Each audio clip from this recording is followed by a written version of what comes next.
Bowyer, a man with more than 20 years flying experience under his wing, so to speak, saw something extraordinary which later made those headlines as he flew at 4,000 feet near Guernsey. And so did quite a few of his passengers, and so did the pilot of another aircraft that was flying nearby, flying over Sark. And Captain Bowyer is here now to tell his story. Thank you for coming in, and thank you for speaking out, because I know from private conversations I've had over the years with the commercial pilots, sometimes when I'm up in the cockpit with them, they do see things, and they tend not to report them because they don't want to be laughed at or have their careers jeopardised. Exactly right, so why have you decided to speak out about this? Well, I didn't actually decide to speak out at all. Actually, the press asked the company, which I work for, would I mind doing an interview, and the company, being quite a forward-thinking firm, had no objection. In fact, pretty much actively encouraged it. So that's how it happened, really. Well, how did the press get hold of it then? Did passengers? I don't know. I really don't know. You weren't the only person who saw No, this phenomenon, that's right. were you? There No. were some passengers who saw it, and Yeah. also another pilot. Yes. Simultaneously. Well, look, we've got an artist's impression that we knocked up here this afternoon on our computer paint box. Is that kind of what you saw? Is that a reasonable...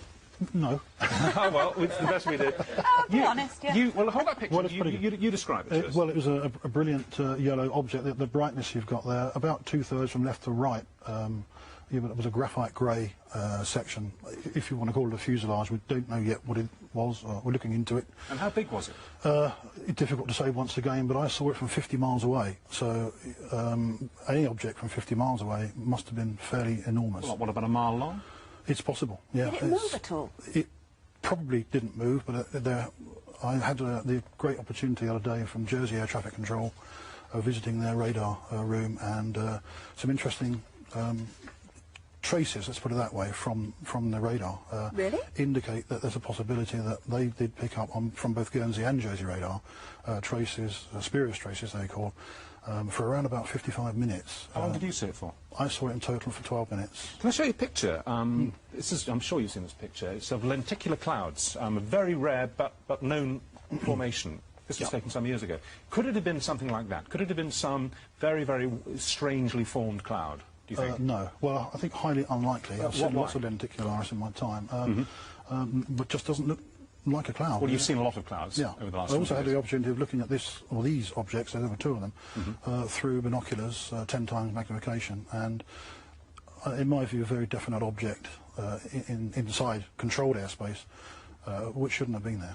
What happened? Did you simply lose contact with it? Did it disappear? Well, I was landing. It was a general flight from Southampton going to Alderney, and the only reason I lost sight of it was because I descended through a haze layer, which is fairly common in that area, and having descended through the haze layer, couldn't see it anymore. But it's almost certainly still there. Did the other pilot who was flying over Sark, the island of Sark, did he report it in exactly the same terms? Yes, because it was sighted, or they were sighted inside controlled airspace. The pilot's under a legal obligation, and I suspect this is where the press stories come from. And he's filed a report exactly the same as I have. Well, let's show you a couple of pictures from the UFO file books. These are genuine UFOs in the sense that no one's ever been able to explain what they are, but they happen. They're not fakes. Well, that's over New Mexico. That's very similar to the sort of thing that I saw, yeah. Well, and my passengers. That was famously I haven't seen taken over New Mexico in 1957, and it's not a cloud. That much we do know. I don't know what it is, but it's not a cloud. Not a cloud. Analysis showed that it wasn't a cloud, but they don't know what it was, hence UFO. This is one from Russia in 1989. Again, analysis shows it's a genuine object. It's not a cloud. There is a cloud above it, a faint one, but that object is not a cloud. Again, is that something... well, so the object I saw was a very brilliant yellow much brighter colour. than that. Yeah, much brighter. It's emitting light. Good. It was emitting. You think it was emitting? Well, there was cloud above it, and all the way down to Guernsey. And, so it couldn't have been reflecting sunlight. Well, that was what I first thought before I looked at it through the binoculars. That there's a lot of vineries called greenhouses in Guernsey, and the sun may have been reflecting from one of these vineries to the aircraft.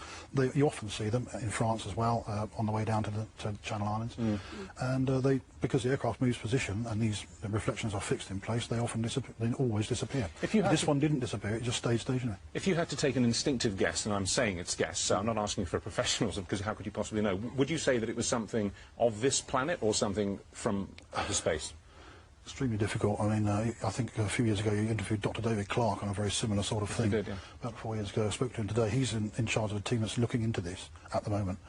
I have been asked a question by the press, and my simple answer was, I don't think it's from around here.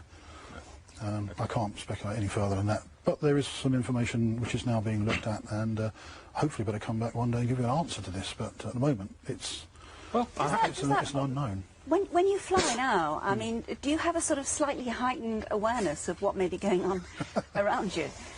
I think, yes, definitely, yeah. It's not the first object I've seen, personally, and I've spoken to a lot of other commercial pilots since this has happened, and they've said, on the quiet, you know, come round the corner, I want to tell you about what I saw. Absolutely, that's... And I think what's going to happen now, this may have opened the can, and I think what all professional pilots out there ought to be looking at is actually reporting everything they see and actually getting it itemised and written into the CAA, and then perhaps we will find out. Well, I have to say, the unofficial first-hand accounts I've, as I say, had from professional pilots, many of them with as much experience as you have, and they're not putting me on, you know, are extraordinary. Some things that some guys have seen. Some see nothing in their entire career. We interviewed a British Airways pilot who also came out in the 1960s. He saw a silver disc, didn't he? He picked it up on his radar. It was picked up on ground radar over the Bay of Biscay. Pretty big, and it travelled at immense speed, way faster than the speed of sound, and disappeared under his right wing. And it was a round silver disc, you know, like they're supposed to be. Extraordinary. Well, this object looked like a CD disc on edge, if you like, but very sharp and extremely well defined. Well, thank you very much for coming in and describing it to us. That's fascinating. Thank you. Thank you. Welcome.